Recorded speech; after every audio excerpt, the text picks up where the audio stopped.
I really have to apologise for this.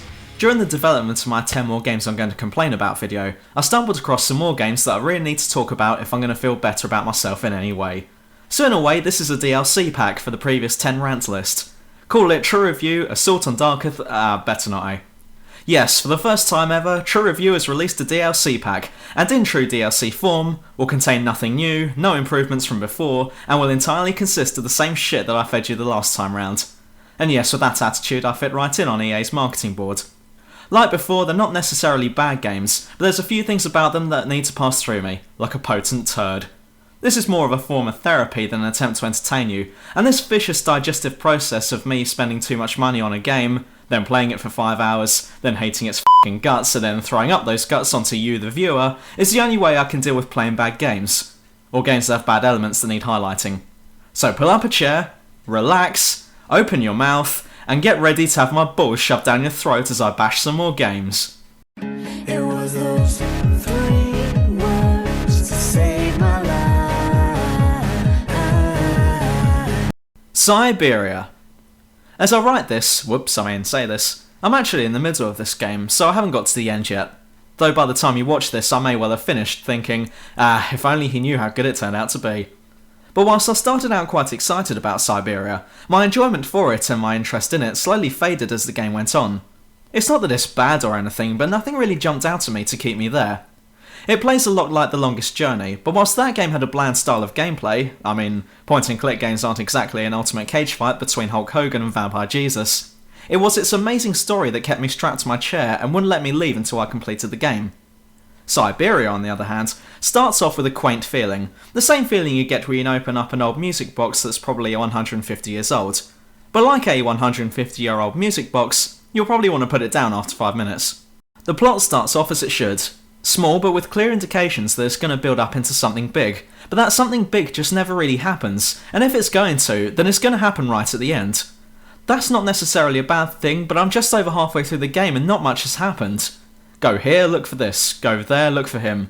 And in true old point and click games fashion, nothing is easy or obvious. In fact, almost everything you need to do is obscure, like trying to figure out what colour wood Oscar the Robot's legs need to be.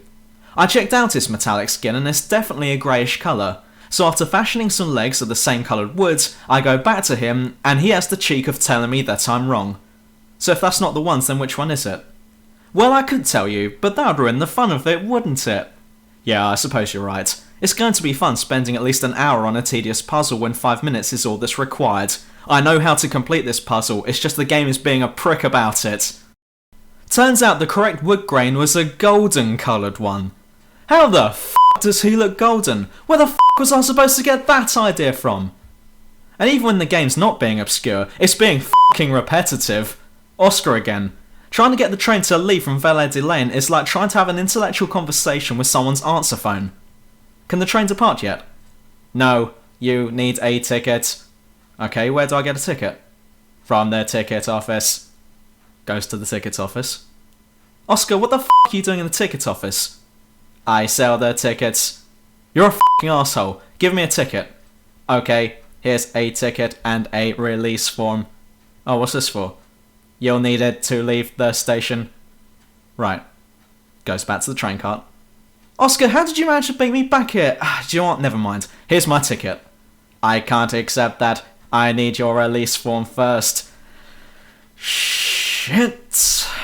Okay, here is my f***ing release form. I can't accept this. And why not? Because it's not signed. But you f***ing gave it to me! Sorry, does not compute. Alright, so where do I get it signed and who needs to sign it? The owner. The owner is f***ing dead! The game established this very early on. Get the owner's signature. I'm f***ing putting a complaint in after this is done. Goes and gets the signature. Here is your f***ing release form. Thanks. And now your ticket. Here, shove it up your ass. Now, can we please leave? No. Ah! Why not?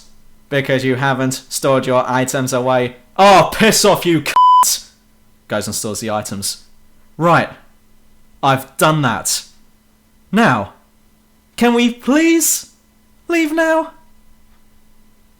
No. Figures. Why not this time?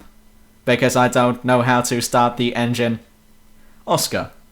May I introduce you to my friend Powdered Chlorine?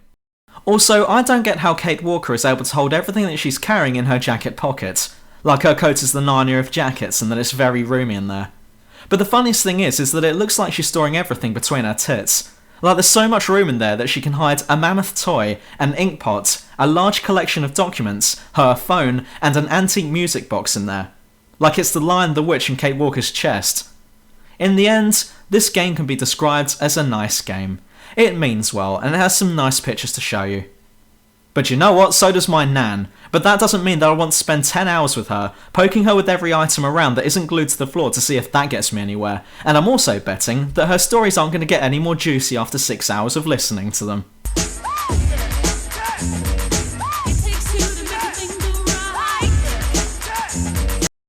Binary Domain. I suppose this entry isn't a rant as such, but more of an account of my experience with it. This account will include both ups and downs from the game, and there will be spoilers if you haven't played it already. Having said that, I don't think this game's blockbuster enough for any of you to give a shit if I ruin some of the plot. It's probably an ill-conceived notion to start out an entry on a rant video with a good point, but you have to hand it to Binary Domain. Someone knew how to write a story on the development team. The game is set in Japan in the year 2080. By this point, robotics is all the rage, and now humanity has entered into a scene familiar from the film I, Robot. Robots and droids are helping out in normal society and industry.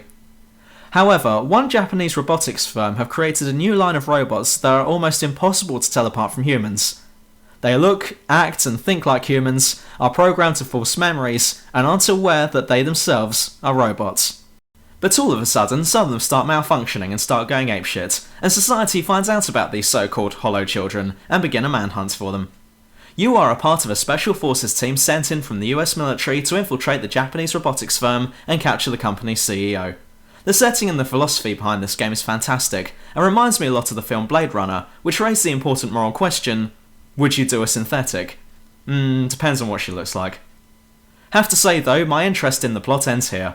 Almost all of the characters are either fucking dumb as shit or are complete racial stereotypes. You play the part of Dan Marshall, a wisecracking gun-hoeing American soldier, who's partnered up with Big Bo, or Roy Botang, a stereotypical big burly black bloke who says things like, ah shit, and that shit was tight.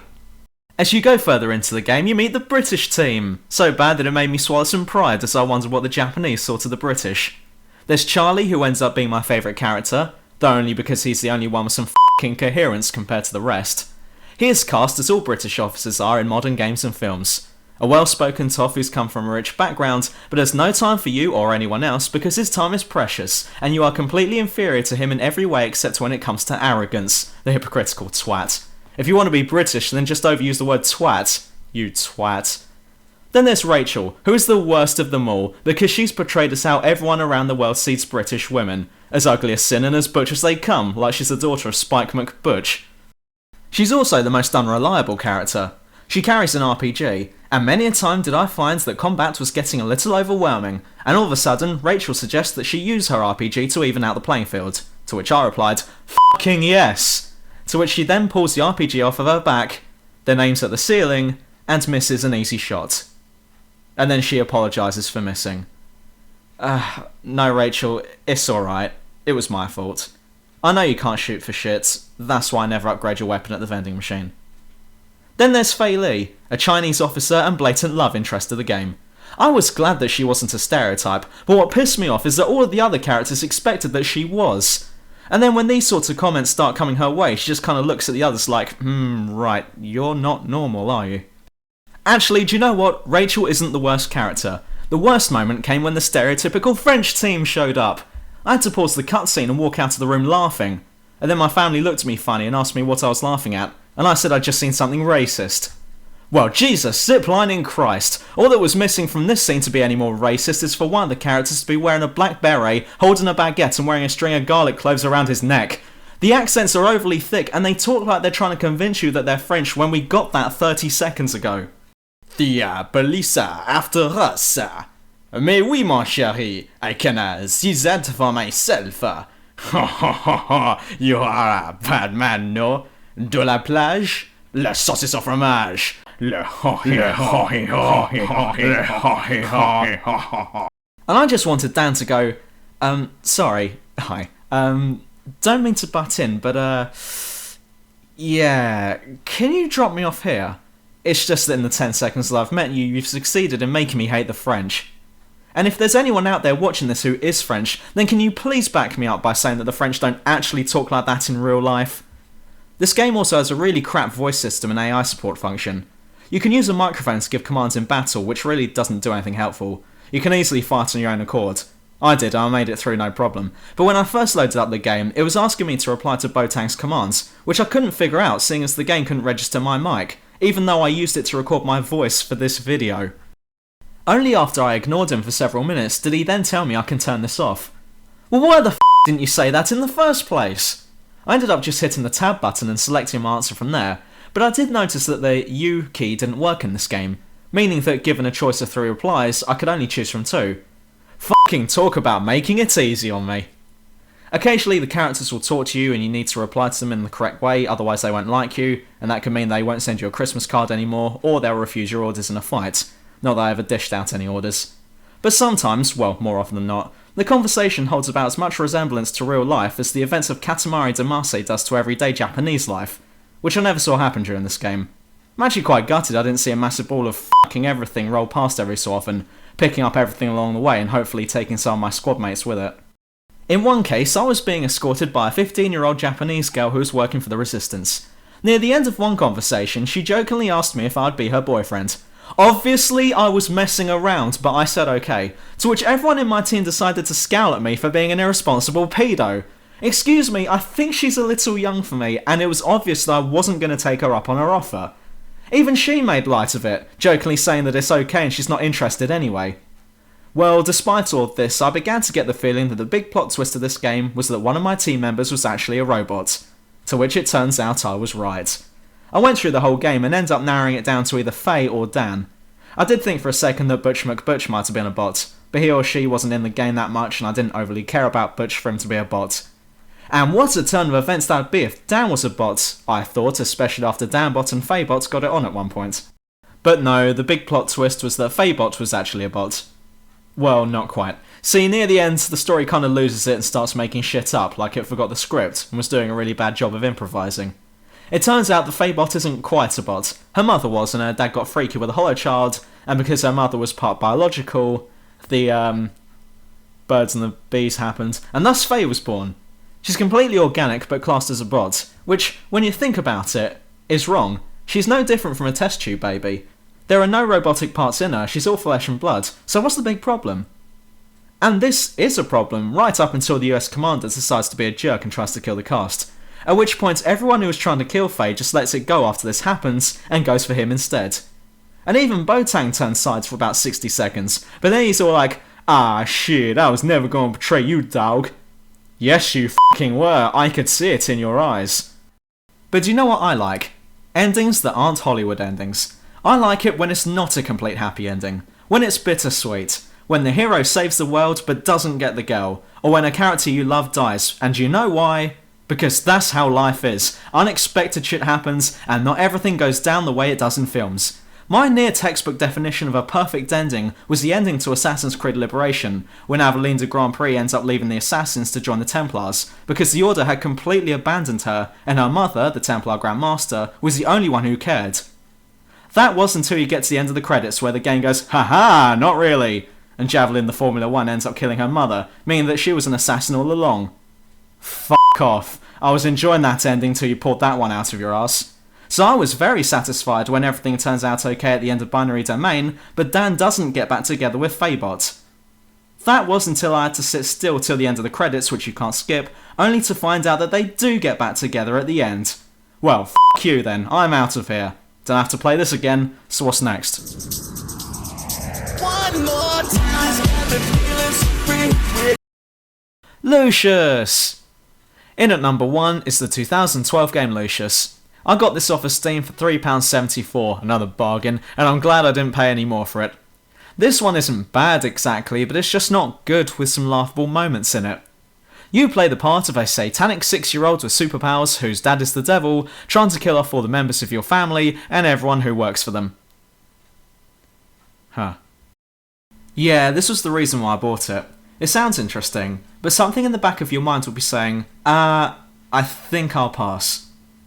Each murder will have to be carried out in secret and in a subtle way so not to raise suspicion, though that gets thrown out the window the second you start employing poison to kill people off. At the start, the puzzles are quite easy to figure out. A maid walks into the freezer, so you just padlock the door and f**k off to bed, job done. And at times the game goes to great lengths to give the player subtle hints at how to complete each murder, and that's subtle in the sense that it practically rubs it in your face until you get the message. In the second murder, I found a dude smoking and drinking in an armchair, and my first thought was to poison his drink. But after I swiped his matches, I realised there was the smoking side of it that I was going to have to target. Now without matches, this dude is going to have to light his cigs another way, and instead of using common sense and asking his mate for more matches, this guy proceeds to stick his head in an oven to get it to work. Safe. Now anyone with a brain will be able to put this together. Get the hob to leak gas and then f**k off to bed. But for some reason, the game believes that we still won't get it, so as the dude has got his smokes lit, he walks away going, I noticed that the gas star was a bit loose. We'll need to have that fixed. With a screwdriver, preferably. A flathead, not a Phillips. Oh whoops, it seems I've dropped my instruction pamphlet on how to tamper with gas ovens. I guess I'll come back for that at the end of the day. Did you mean this screwdriver that I picked up earlier? I'm still at a loss. I do hope the game will help me out from here. But then as the game goes on, the difficulty gets ramped up and just expects you'll be able to figure everything out. Go and help Alistair with his chores. Okay, where is Alistair in this massive house? Sorry, can't talk. I'm too busy walking into a wall. As the game went on, I found I was instantly approaching murders the hard way.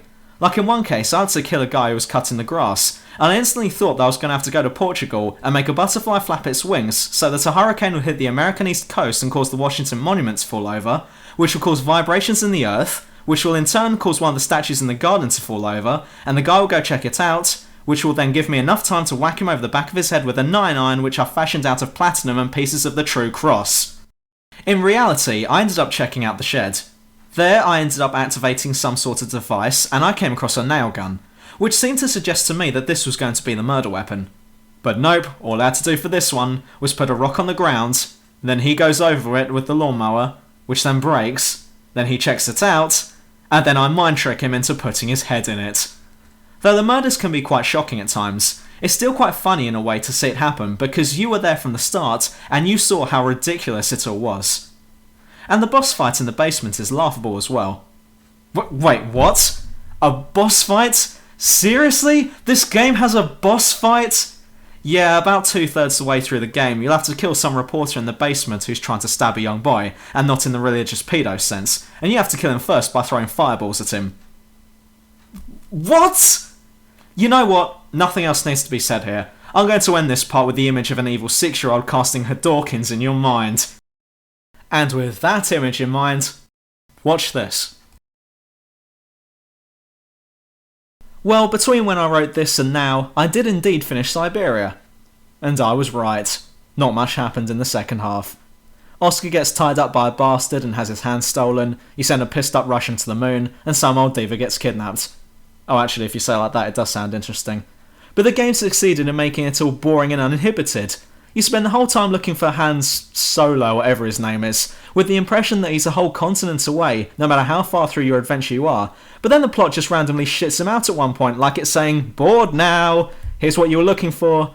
Sorry, I would wrap things up a little better than that, but my mates had just arrived and we're all off to get shit-faced. Would you mind seeing yourself out of this game? The end of the game could be summed up by one line from the film The Hobbit. I'm going on an adventure! So really, the plot starts getting interesting when the game ends. Oh, we're going to a mystical place now. That sounds quite good, really. I think I'm actually looking forward to that. Are you? Says the game. Well then, come and experience it. By buying Syberia 2. So you're going to end the game just as it gets good? No thanks, I don't think I will buy the second game. You just wasted the whole of the first game dangling this place in my face like a bag of Maltesers on a fishing rod. So by my reckoning, you'll spend the whole of the second game getting Kate Walker to organise someone's library and going, just need to alphabetise 200 more books and then we can have a shootout. Won't that be fun? But only in the third game. And I'd get pissed off because the job of cleaning the whole library would go a lot quicker if you could just store all the books between Kate Walker's tits, along with the train from the first game, a fully grown mammoth, and the battered corpse of Oscar the engineer. Am I right, fellas? Am I right? True review,